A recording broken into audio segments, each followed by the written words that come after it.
Hello. Thank you so much for joining us today on ExVo Home. We could not be more excited to have introductions here today to talk about the process of getting published.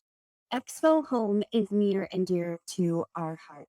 What we want this to be is a place where we can give back to the community, where we can have educational content, where we can have networking sessions, and where we create a safe space for people to gather and to connect and to learn.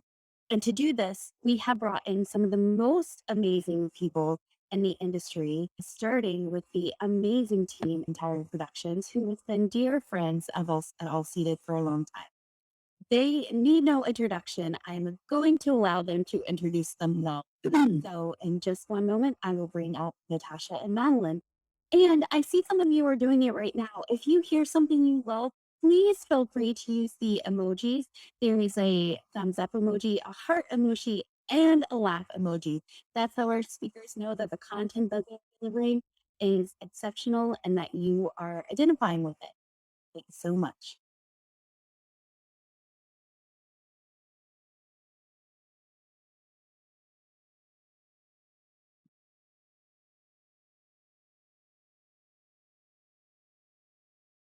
Hello, everyone.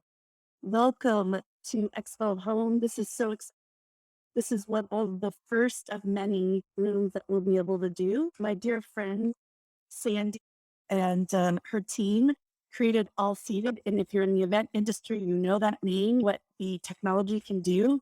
And then through COVID, they came up with this incredible platform that I hope you guys are really enjoying. It's so exciting for me. We've been using it since they started it. We had our 20th anniversary on the platform Expo. We had three whole different venues, completely designed, so many interactive elements, a lot of music and caricatures and photo booths. And so it's very dynamic. I can't think of a more amazing platform. So I'm just giddy with excitement to be doing this today. And hopefully, the topic will be interesting to you. It's about how to get published in both national media, local media, and also, Jamie thought it would be interesting for me to talk about how to get published in writing a book, because I've written a book that will be released on March 22nd of next year. It's called Relentless. It's a story about my life. It's a business memoir. I couldn't really write a memoir without it having to do with my whole life story, which is business oriented, and you'll find out why. Joining me today is a good friend and an amazing teammate, Madeline. She is our communications specialist. And what does that mean? That means this girl has studied, learned, executed, and has been really the key to keeping our message and our business alive through COVID specifically. So she has been working on our SEO, our social media, graphic design. She's like good at everything. Pitching to the media, managing my speaking engagements, writing blogs, writing content, writing articles. It's so much. So Madeline, say hello to everyone. Hello, everyone. It's great to be here. Thank you for the introduction. You didn't leave anything out. Yeah, that's pretty much pretty much it. But yeah, I've been spending the last a year and a half, almost 2 years, just really diving deep into how to get free press for your brand, why it is so important, how you get so many amazing qualified leads from the press site you get, and then what to do with it afterwards, what to do once you get the press. It's all something that we've seen is hugely influential for your business. And I'm really happy to share my knowledge with you guys here today. So thanks for being here. Yeah, Madeline and I are both going to be presenting to you. So if any questions, you're able to ask them immediately. How do you do that? I'm not actually sure. If Jamie can come back on, she can let us know. But we want it to be interactive. I want to answer the questions that you have of us. Jamie, how do people ask questions? I am getting ready to turn on the Q&A. So right down at the bottom where you saw the thumbs up, the heart, and the laughter emoji, which I love that people are already using, there's going to be a button that comes up that says raise hand. I'm going to turn that on. And when that button comes up, you are able to raise your hand and then I can pull you up onto camera and you can interact right here on stage. The other option that we have is if you look at the top left hand of your screen, there is a participants button. It tells you who is here right now. And if you click everybody, you can send a message to everybody and we can ask questions that way. And we'll be monitoring that chat as well. Awesome. Thank you for answering that burning question. I just want to give a special shout out to my dad, Marty Miller, who supports me in every way possible. He's in the audience. I have no idea if he's going to ask a question, but let's all give him some hearts. I am here because of him. Thank you, Martin. Okay. So we're going to start off talking. Oh my God, look at that. Damn. Everybody loves you. So the first thing we're going to talk about is the entry into the media. That was really important and really amazing. I am a singer songwriter, a jazz vocalist, a classical violinist. That's how I started entire productions by complete accident. But in 2016, it was the first time I entered the Inc. magazine Inc. 5000 list to be a contender for one of the fastest growing businesses in America. It was a dream of mine. Like when I was a musician, I dreamt of winning a Grammy. I ended up going to a lot of the Grammys events. I ended up being on the ballot a couple of times. There's still time. There's an audible book coming out, so I can be in there for that. But anyway, I think the first thing I want to tell you all is in order to get media or get press, you have to be active. You can't just be reactive. So for me, entering the Inc. 5000, it's not really a contest. They really just weigh you against other applicants to see how much you've grown. And I won't go into great detail. That was the first step of having really great national media for entire productions. But the second step, which I think so many people miss and miss out on, is this. I was a contender, but I wasn't definitely in yet. And I received an email. And it was a survey. They're surveying the people that applied to be on the 5000 list. Now, most of us, when we get a survey, especially if it looks complicated, we just hit delete. My first tip would be don't hit delete. Answer the survey. Because what you're doing is you're giving information to that publisher in order for them to write perhaps an article. And that's exactly what happened. So we were able to be featured in an editorial article because I responded to a survey about strengths. They were looking for what kind of strengths do various entrepreneurs that make the list have. I filled out the form, and it turns out that my highest strength was delegation, which, by the way, wasn't always the case. It was something that I had to learn and learn the hard way. But because I tested so high as a high delegator, I was called by Lee Buchanan, who was one of the top writers on Inc. magazine, and she interviewed me.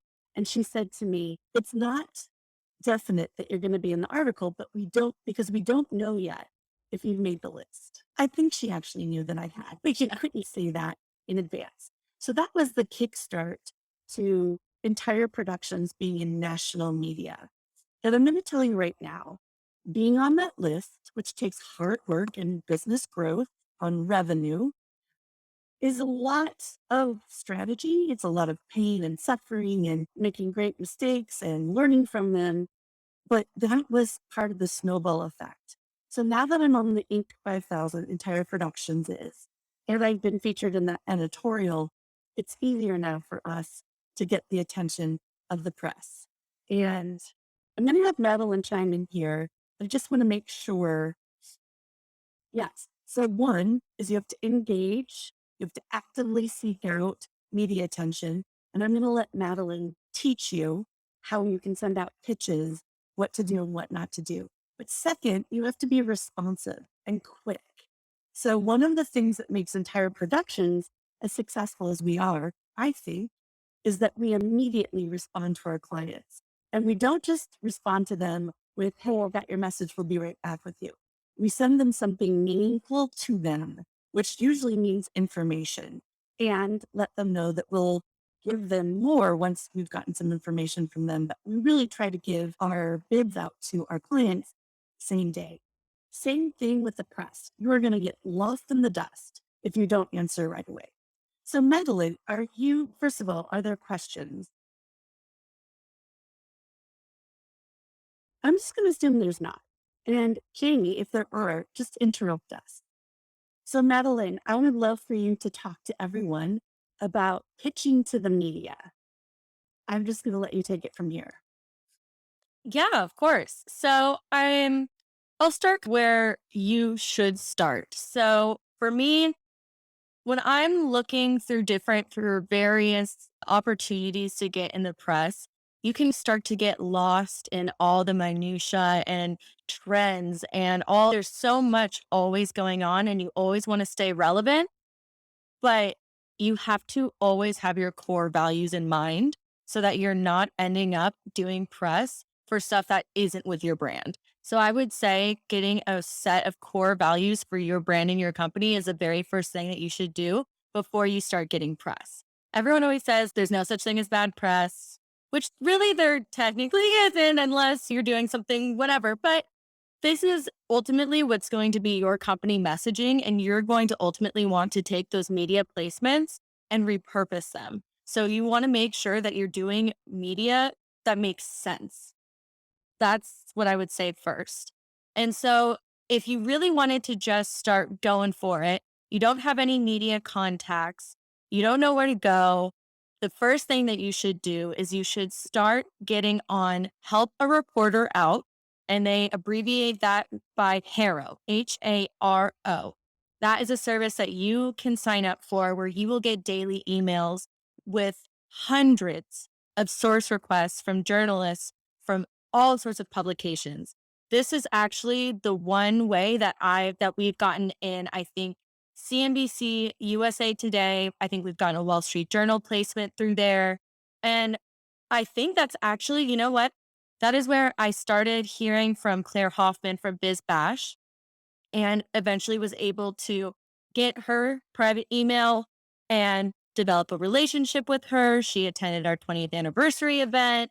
We now have a great relationship with BizBash, and that has been one of the online publications where, as soon as we're featured or anything like in their newsletter, on their website, we publish an article through them. We see an immediate uptick in leads that are qualified leads because it's going directly to types of people that we want to work with. So I would say, okay, cool. I just wanted to see what the message was. I would say getting on help. I'm just giving everyone your email address. I'm just jumping on real quick because I got a direct message to me. Hey, I just want to remind people if you send it to everybody, then Natasha and Madeline can read it themselves. But it popped up as soon as you said there's no bad press. And they said, with the cancel culture, is that still true? And I was like, that is an excellent question. So I'm going to jump up here and ask and then remind everybody if you want to put something in chat and you want these lovely ladies to be able to read it, make sure you use everybody and then they can read it themselves. Madeline, I'm going to answer that, but I want you to continue about how to do media pitches because I think it's really important. I do think that with the cancel culture, there is such thing as an press. I think eventually you're going to get a lot of eyeballs on you for the wrong thing. And if you learn from what you did that was negatively impactful to other people or hurtful, and then you come out on the other side, it can be beneficial. But to do that on purpose, I think is just a horrific strategy. There are some people that really decide there are some people that say to be polarizing, take a stance on one side or the other. Don't ever be in the middle. Really make your but if you're on a controversial side or a hurtful side, it is my opinion and it is our brand not to go there. Right. We don't want to upset people. We're not in the business of we're in the business of making people happy. Anyway, thank you for that question. And Madeline, I'd love for you to talk about researching the people you're pitching to and the idea that you are not going to get press if you're saying, hey, look at me, we cover me. You're looking for what can I serve the audience of the publication. And that's where you're going to start to get traction. And then how to do the pitch. And our press releases terribly meaningful these days. Take it away. Yes. I would also like my final point on that, which also brings me into the how to pitch journalists, is that you're coming to them, like Natasha said, not, hey, look at me. You're coming to them with valuable information. So if you're staying on the side of the truth and the side of the facts, then why are you getting canceled? You shouldn't be. That's what I'm saying. As long as you have your guiding core principles and your core values to guide your way and the types of content that you want to put out there and the drive to actually educate people, you will get good press. Basically, the first thing that you're going to want to do before you start pitching to press and finding contacts is to figure out what your message is and what's something that you actually really know a lot about that you think other people should know more about that you want to share with them. So for us, that's events and specifically virtual events. And so you will have to start researching the different types of publications that you want to be included in. For us, of course, something like BizBash is a great publication to be featured in. People who plan events read it. We plan events. So I would go to a place like BizBash. I would go on their website and I would start to read and I would start to just simply search. And if I was like, I really want to share entrepreneurial tips with event planners because Natasha is a great entrepreneur. She has a lot of great skills and tips. I think that a lot of other event planners are in the same boat where they want entrepreneurial tips. So we're going to work together. I'm going to create three to 3 to 7 tips with Natasha that we're going to go over. And I will say that the press and the media love their odd numbers. So if you're doing anything having to do with like how to's, this many tips, always do an odd number. I don't know what it is. They don't know what it is either. Like we've had this conversation, it just works better. So odd numbers do well. And then you also have to be thinking about what do they want? They want views. So think about SEO. Think about what sort of things they want to be coming up for on the internet. Think about the types of information that their readers are coming to them for. And this is going to take time. It's going to take work. It's going to take research. They want numbers, they want stats, they want information, they want photos, they want their lives to be easier. They want to be able to be publishing content 24/7. And if you can help them do that and help provide value to their readers, then they will accept your pitch. And so to actually pitch these people, so first, you find the publication you want to pitch to. Then you start researching different writers within that organization and you start to look at their profiles. A lot of the times they will have their email on their profile and they're open to pitches, which is great. And that makes your job really easy. If they don't, they'll likely have their Twitter linked and you can go to their Twitter and sometimes they have their email in their bio. If they don't, then you go to LinkedIn or Muck Rack or any one of the other ones. And if they're just really unlisted, then they probably aren't really wanting to be pitched. So maybe you should focus your attention on somebody else for now. But now you went to their page, their homepage, their Twitter and their LinkedIn, and likely you've followed them, you've looked through their posts, you've engaged with some of them. And that's another great way. You're going to have to really be up on Twitter because writers are up on Twitter. So you're going to have to get a Twitter. You're going to have to get on there. You're going to have to follow these journalists and not just follow them, but engage with them. They want you to get on there and have conversations with them. So when you eventually, if you hit their email inbox, you're not a stranger.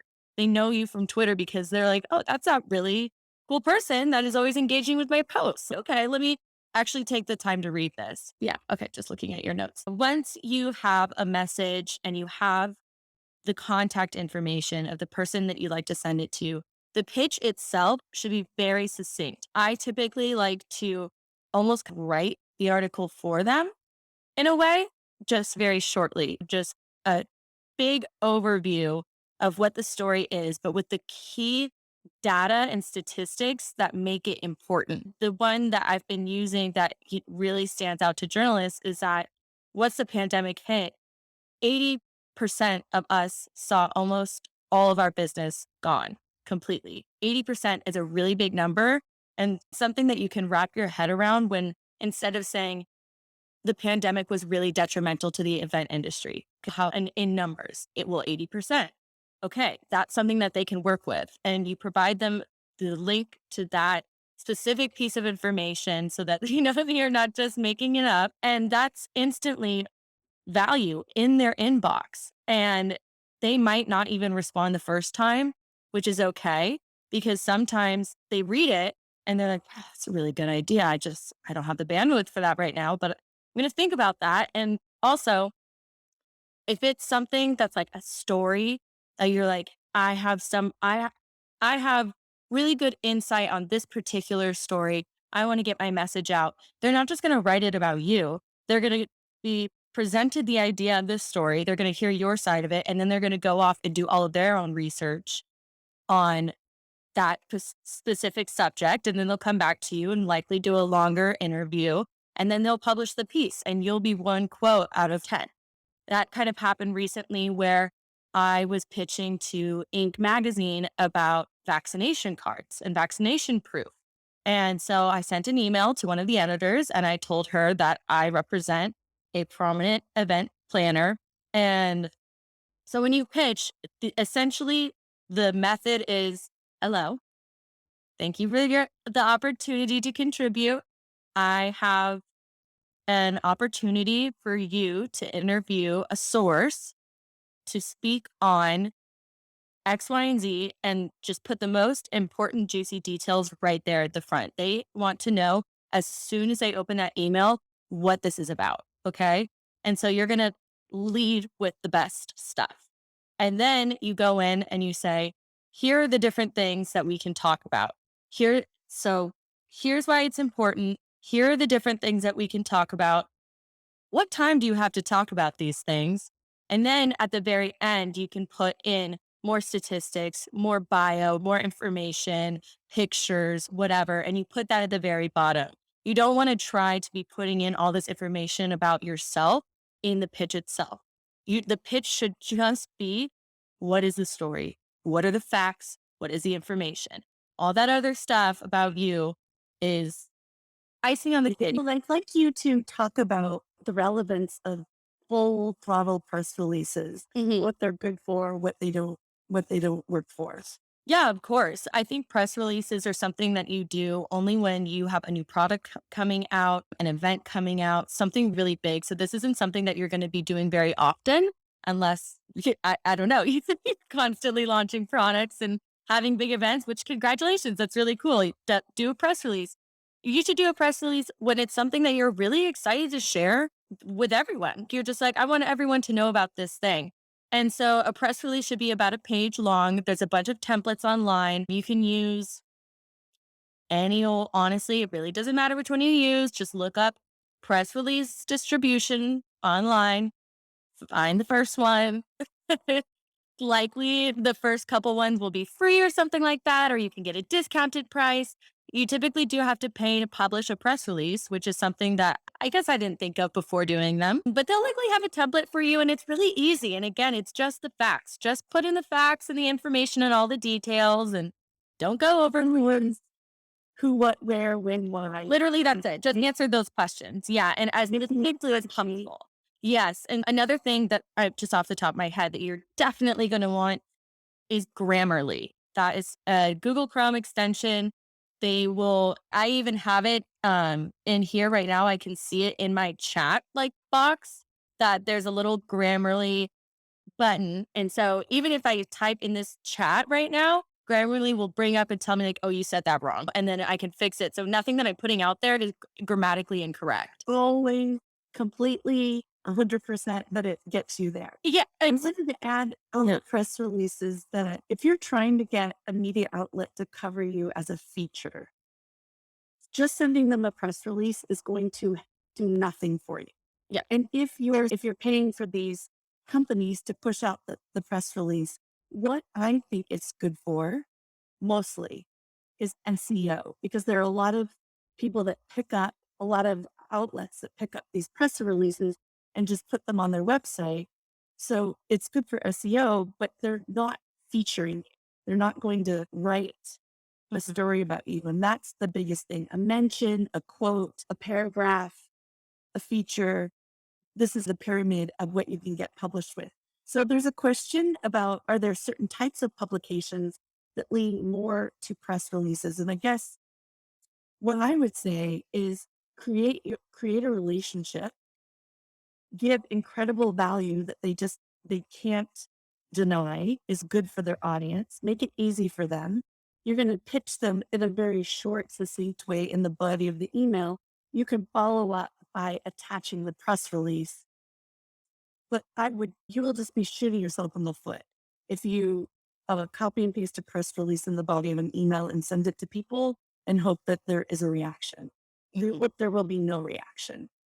Yeah. There might be remove me from your list reaction. Yeah.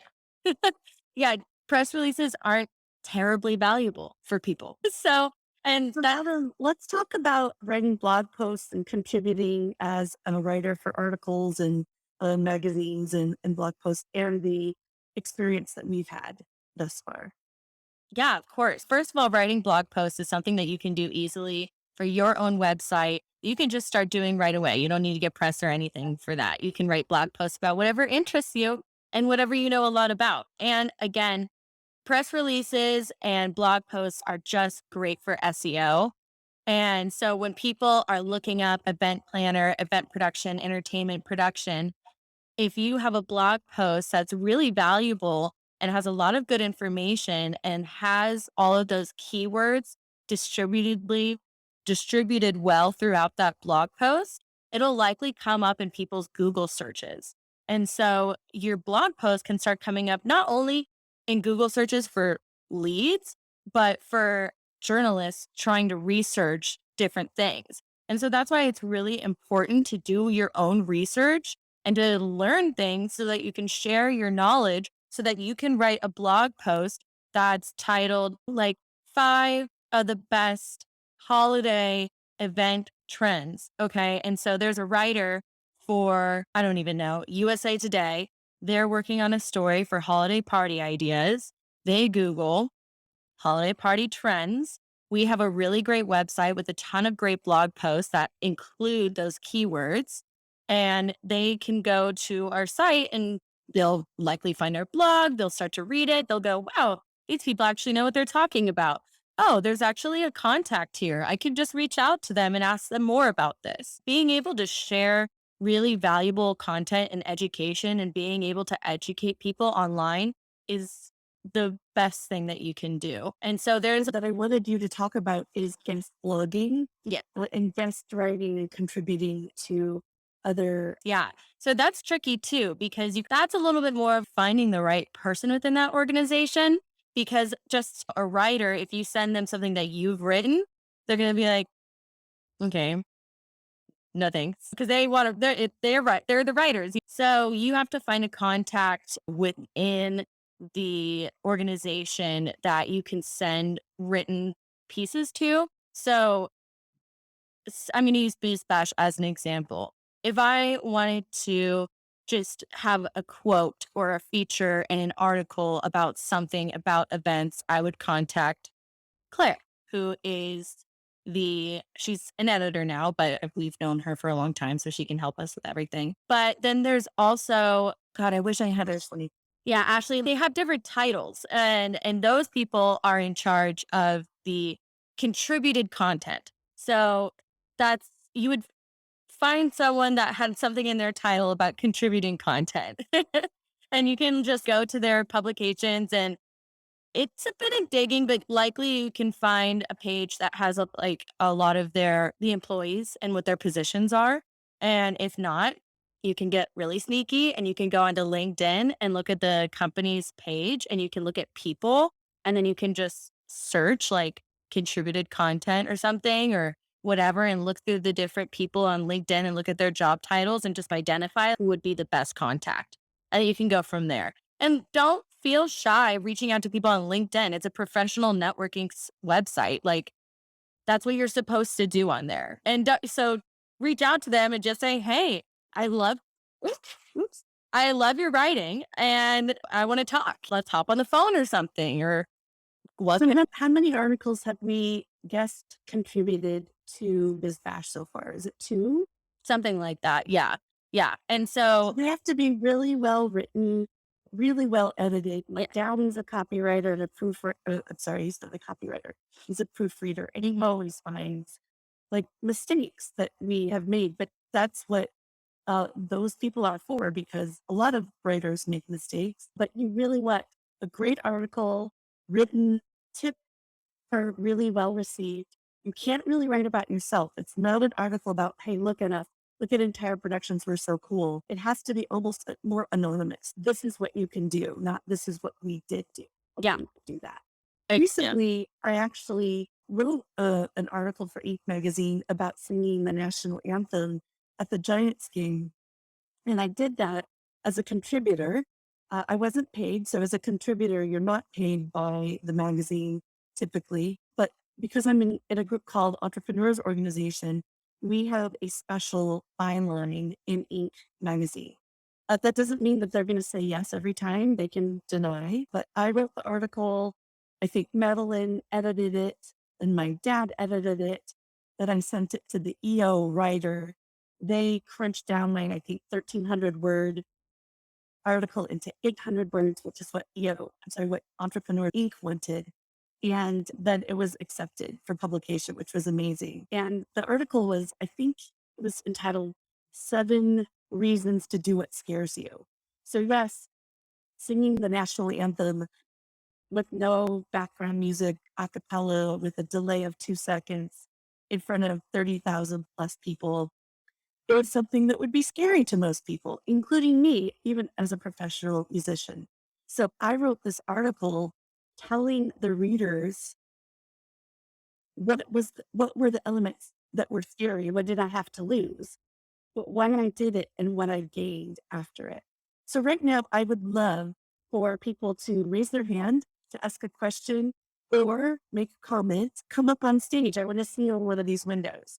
I believe you have a raise your hand icon or something. You might win a prize. I don't know. We haven't gone there yet. Yeah. I will say though that contributed articles are probably the best way to raise your authority status. So if you're looking to really become an authority on a certain subject, write that article and figure out what their beat is, figure out how lengthy the articles are, how they structure them, because you're going to want to almost copy the style of everything that they're writing. Because typically, when you want to contribute something, they give you a sheet with all of these stipulations. It must be this many words. It must be this many paragraphs, no more than this amount of sentences in one paragraph. Like there's a lot of rules a lot of times for contributed content. So maybe that's the first thing that you do is ask them, like, what's your stipulations for contributed content? I like to get started on something and send it to you, but I want to make sure that it's as close to perfect as possible. You really are just thinking about making their lives easier when you're doing this. And so, like Natasha said, you're not going to be woohoo bragging about myself. It's, yeah, going to be anonymous almost. And it might have your name and they might not even link to your website when they post it. It's all about being able to raise your authority. And when you do have something like that, just reuse the heck out of it. Post on social media, like just do one sentence of it a day. Who cares? You be excited about the media that you get because simply it being published online is not enough. You need to do something with the media that you get. And I see we have a question. Mhm. It's actually About going publishing. into our next topic. Yeah. But before we answer Karen's question, which I can't wait to do, I want to get somebody up on stage. And if no one's going to come up, I'm going to drag my friend, the co founder of All Seated, up here. Susie, can you come up? Somebody has to like show everyone what it's like, and it's not terribly scary. As Sandy's coming up, oh, let's see. I'm getting, Sabine. oh, okay, come on up. I think you need to raise your hand, or Jamie can just pluck you out. And then we'll definitely get back to Karen Steele's question. Yes, that's a very good question. Okay, I think it just takes a moment or two to get these people pulled up to stage. Thanks for your patience in some of this technical stuff. I will say after this session is done, we'll be able to talk to each other one on one or in groups if we want. And then also at the end, you can take the teleporter down to the lobby and see various things that all seated have on display in addition to their NFTs. Do we have Sabina or can we get her up? There's Sandy. Hey, Sandy. Hi, guys. So, Jamie's. Oh, Uh oh. no. She bit the dust. But okay, when Sandy comes up, this is what I want to ask her. Here she comes. Sandy, you guys were just featured in Forbes. Yes. Congratulations. Oh my God. How did you guys land that feature? So we work with influencers. We decided to go a different way. We've had press companies in the past, and I don't like to say good or bad things. It's a lot of work in press. I think what you guys have been talking about with the last half hour or the last 20 minutes, there's a lot to be said about it. It's really hard work, not an easy thing to do. So much of what you're saying, you know, people. For us, we felt that we wanted to get it a little bit faster because it is a bit of a long process. So we knew a couple of people that are influencers in this area with these specific magazines. We were very targeted where we wanted to go. I'm not going to tell you it was cheap. It's not cheap. You have to pay for it. By the way, there's also no guarantee. So even though we did get the article in Forbes, it wasn't like a guarantee. It was one price for the introduction, one price to get the press release together, and then, which we had to pay whether we were going to get it or not. And then, if we got it, then there was the bigger price. That kind of press is important for us. So sometimes you have to pay for it.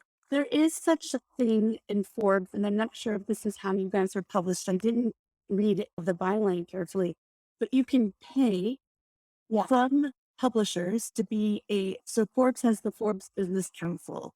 You have to be admitted into it. So you have to be, it's screened, but then you pay an annual fee and then you can publish, but it's not certain that your article will run. Right. Well, we heard about that, but it's a long process and we want it to be faster. So this is again an influencer that knew the publisher. Publisher relied on him to bring in good articles, good stories. There's a guarantee, but because the influencer has got a good reputation and it's well known, they bring them good stuff. And we had to work very hard with the article. You saw the title, it was an interesting title. We beat Facebook with our metaverse. So that was like, if you've got to have a punchy title, you've got to really push it, you've got to know what you're saying. And if you've got all of that going, then you might have a chance in the dark, but you guys nailed it. Congratulations. I think this is Sabine above you. Is that correct? I'm Selima. Hello. Whole different person. Welcome.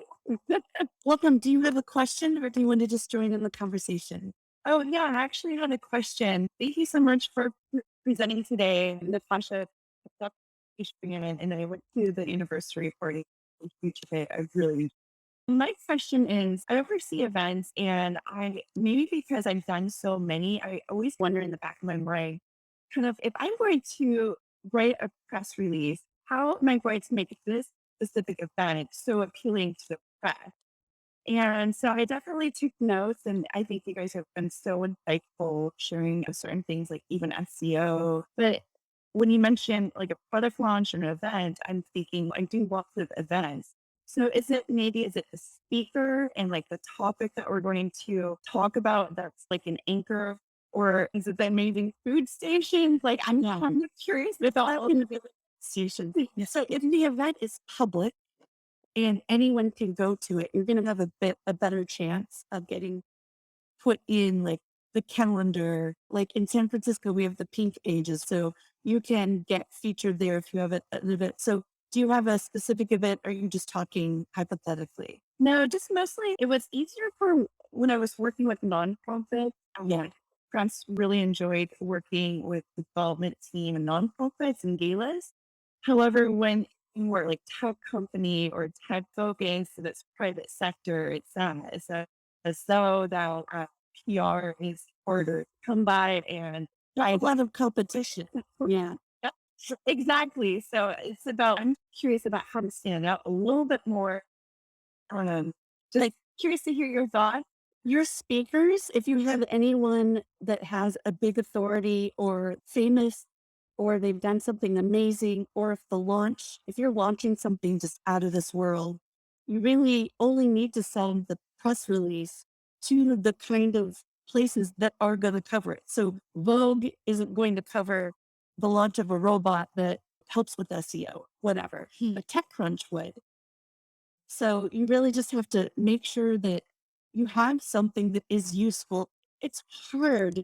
It's even hard for first, Yeah, but I was gonna jump in and just say, even with this press release, it's gonna be about the other company that you're doing the event for. Like, it's not gonna be about you doing the event. It's gonna be about the actual event happening and why that event is important. Yeah. So if it's local, you write the press release and you send it to all the different local news organizations that put it in their events calendar. But then also, if it affects the community, hit up your local news stations. If community members can gain something from it, then they want to know about it. And it's really up to you to let people know about it. So, yeah, if it's something that's a public event that can impact the community, you've seen, like you said, how it works with nonprofits and galas.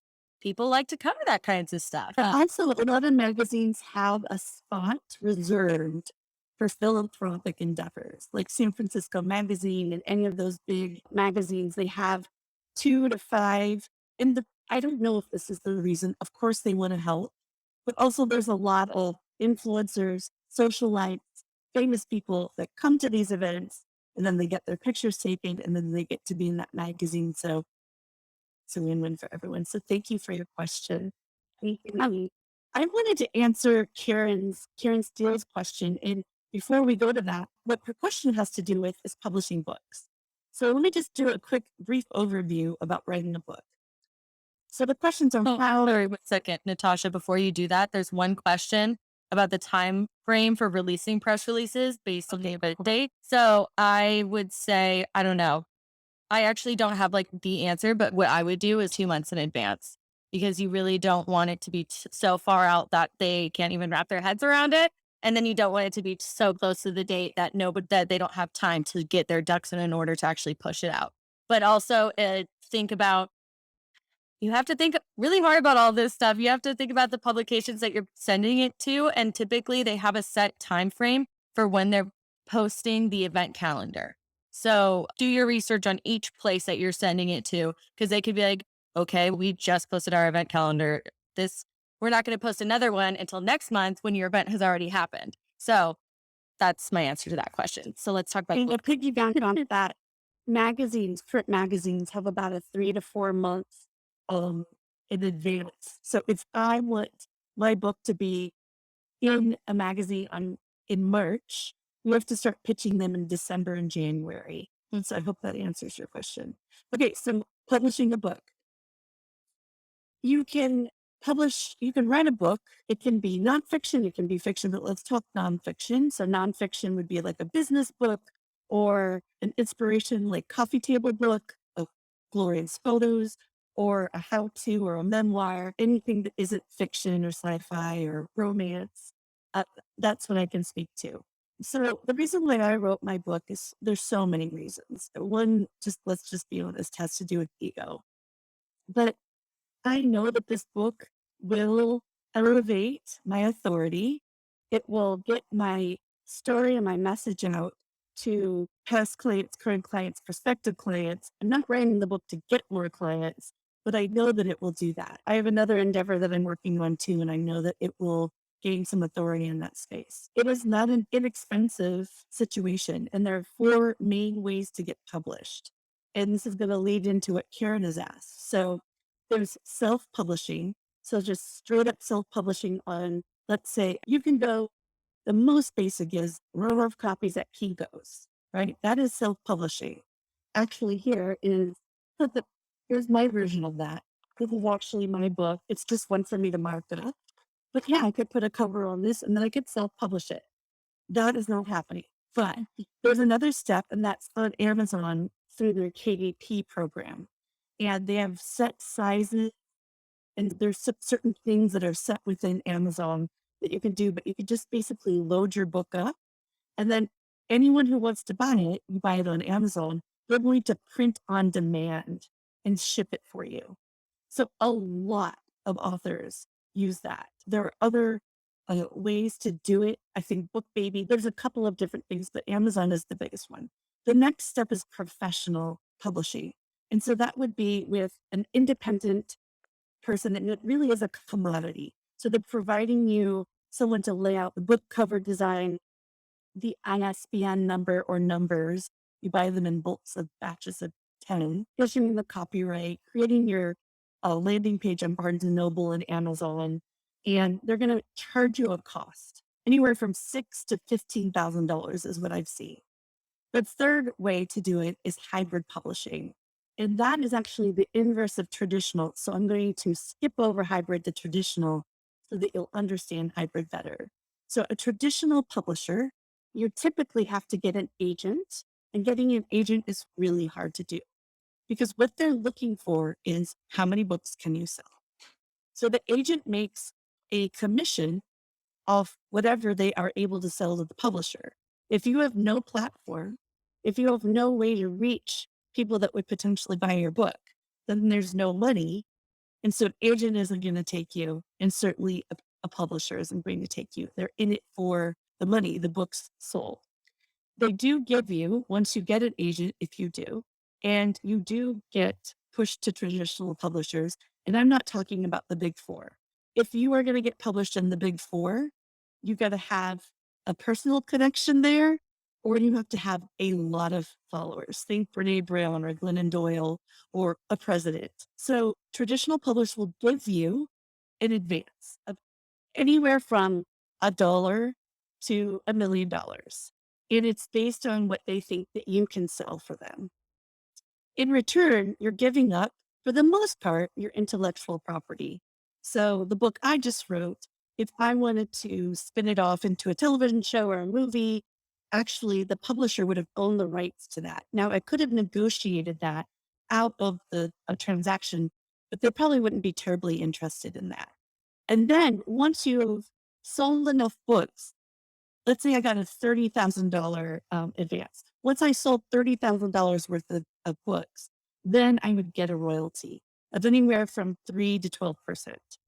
So the question about making money from book sale, you have the answer. You're not going to make any money on book sales, basically, unless you're very popular.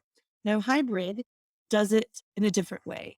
And that is they don't give you an advance. You pay for their services. You own your intellectual property, so you own the rights to your material. And they give you about, in a negotiable, 65 to 85% of the royalties after you've sold a certain amount of books. I don't want to get into the weeds too much, but those are the four main ways that you can publish a book. And Kieran's question is, she started writing Lake Tahoe weddings.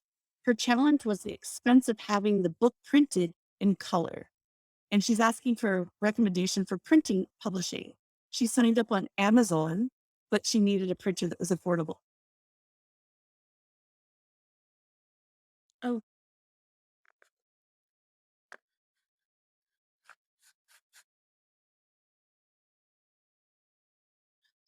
Kieran, expensive. If you're going to do color, it's going to be really expensive. It's an investment in your brand, in your business, in your messaging.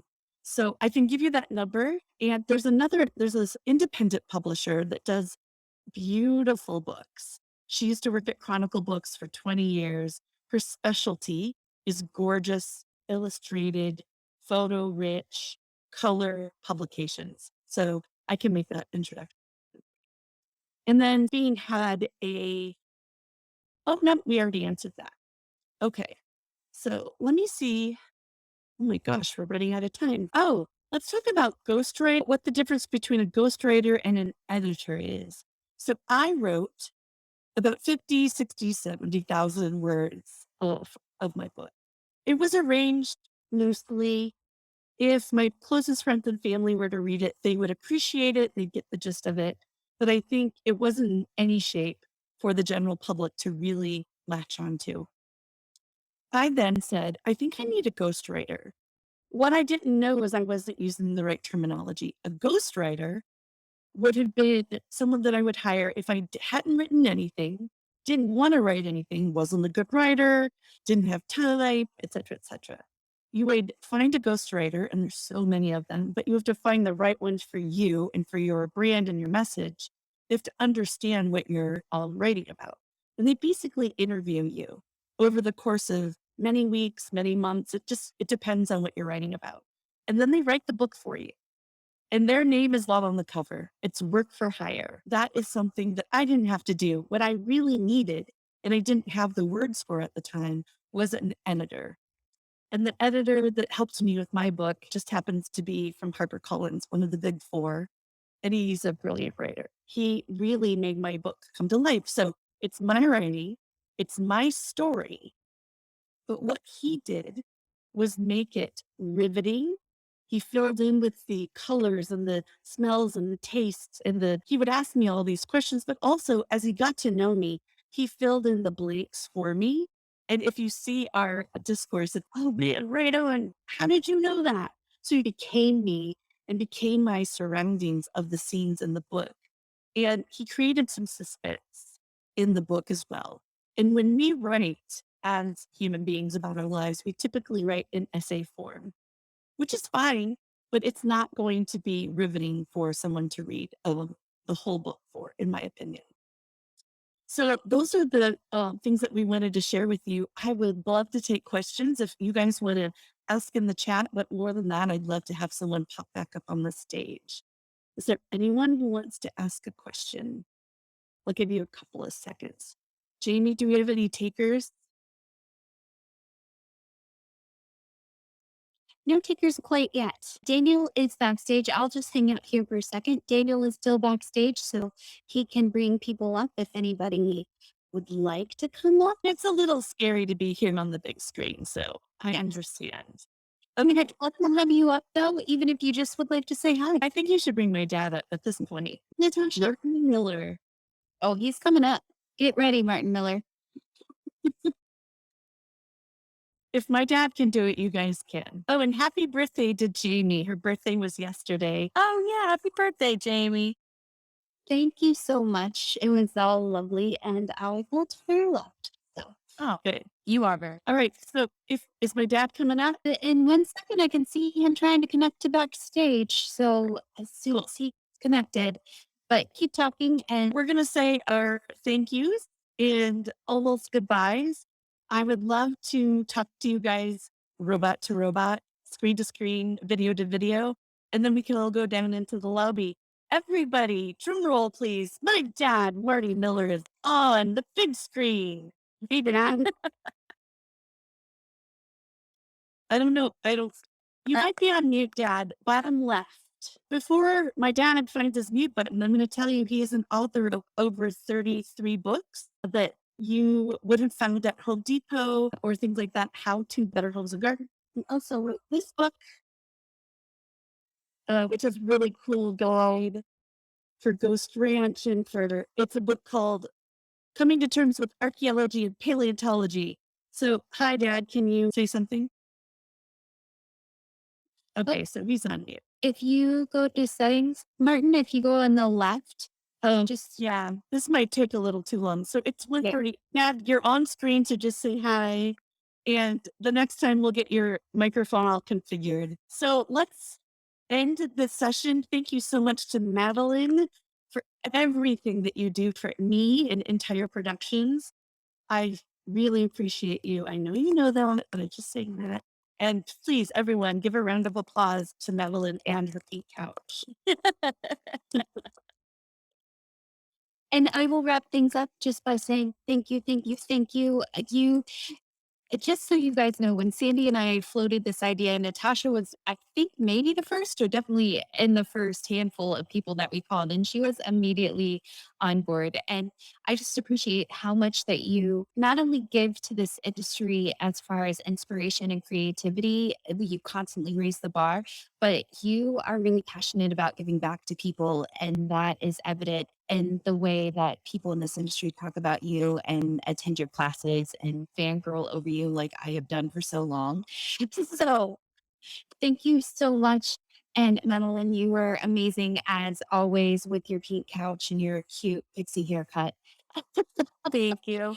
So, we do have another session tomorrow. It's Stavros. If you guys know Stavros, he is talking about employee retention and recruitment, which is not quite as sexy as a topic, but one that is definitely needed. So feel free to come back tomorrow. But again, thank you all.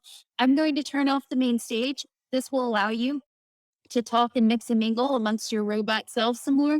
And then we're also going to open the portal so you can take a little trip into our main lobby if you would. Thank you so much. Yeah, thank you guys. It was great being here. Thanks so much for having us.